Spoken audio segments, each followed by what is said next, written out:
जानते ही नहीं हैं कि हमारे दलित समाज के लोग या जिनका उत्पीड़न सदियों से लोगों ने किया है, ये लोग मुख्य धारा में आए।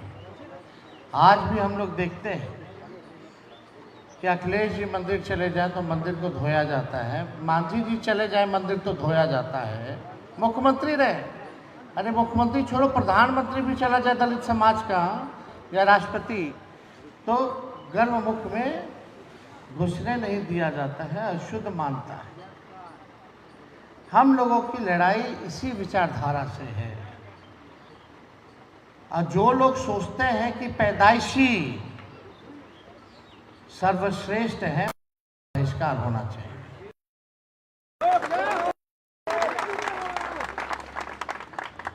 जो लोग अपने आप को सर्वश्रेष्ठ समझते हैं पैदाइशी, हम पूछना चाहते हैं उनका 4 हाथ है, चार हाथ है क्या?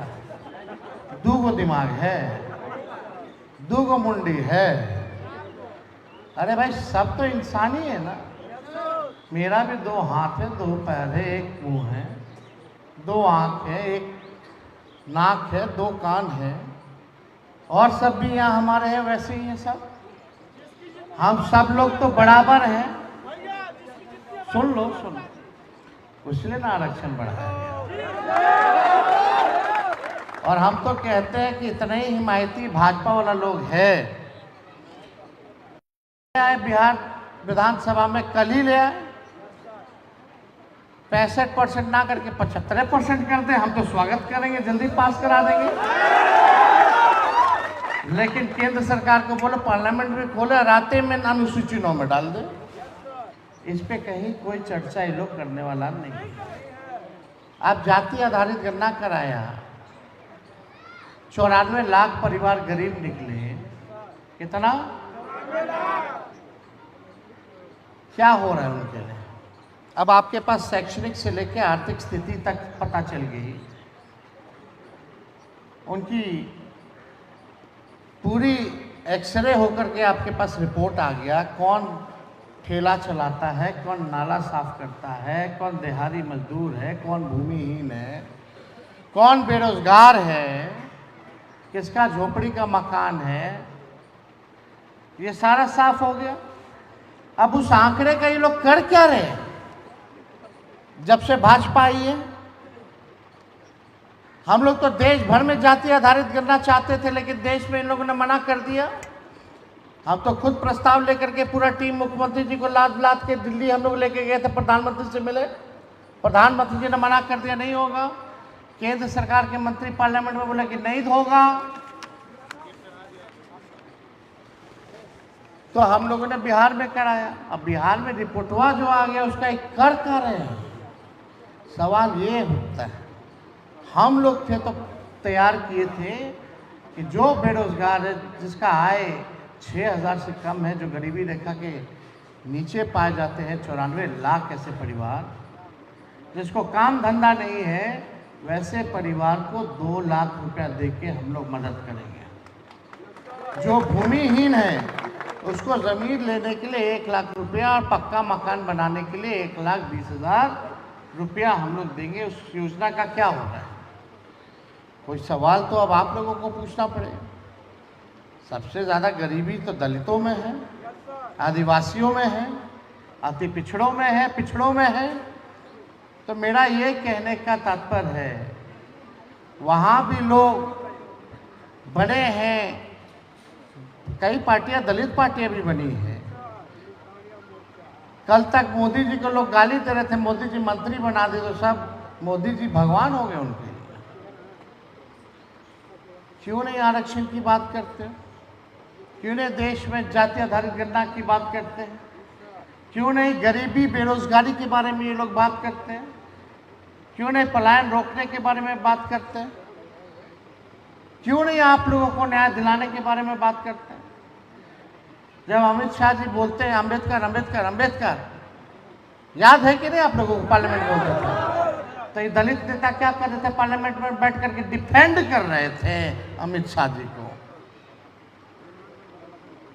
तो मेरा कहने का मतलब है कि आप सब लोगों को पहचानना पड़े जब लालू जी मुख्यमंत्री थे तो दलित बस्तियों में जाते थे। आप लोगों से एक पहले वाली पीढ़ी को बाल कटवाते थे, आप लोग तो बाद में हुए होंगे, लेकिन उससे आपसे पहले वाली जो पीढ़ी होगी उनका बाल कटवाना, नहलाना धुलाना, पढ़ना लिखना सीखो, शिक्षित बनो। गाय चराने वाले, भैंस चराने वाले, जूता सीने वाले, तारी वाले, पढ़ना लिखना सीखो। मूस पकड़ने वाले, सुअर चराने वाले, पढ़ना लिखना सीखो। कितना ही पटना का प्राइम इलाका है जहाँ रैन बसेरा लालू जी ने बना करके दिया। सिटी हार्ट, जो हार्ट ऑफ द सिटी है, जो प्राइम इलाका है, जहाँ अमीर का बिल्डिंग खड़ा है, वहाँ भी लालू जी ने गरीबों का बिल्डिंग बनाया। उसके बाद से कोई भी मुख्यमंत्री गया क्या? कोई टोला नहलाया क्या? आज स्थिति देख लो, कहाँ रह रहे हैं लोग, झुग्गी में, झोपड़ी में। ये सरकार उजाड़ रही, किनको उजाड़ रही? आप ही के भाई बहन हैं, आप ही के समाज के लोग हैं। कौन लोग हैं जिनको ये सरकार उजाड़ने का काम कर रही है? लालू जी बसाते थे, ये लोग उजाड़ रहे। स्मार्ट सिटी के नाम पे या फलना सिटी के नाम पे, मतलब ये चाहते कि स्मार्ट केवल चंद लोग ही दिखे, बाकी सब ना दिखे।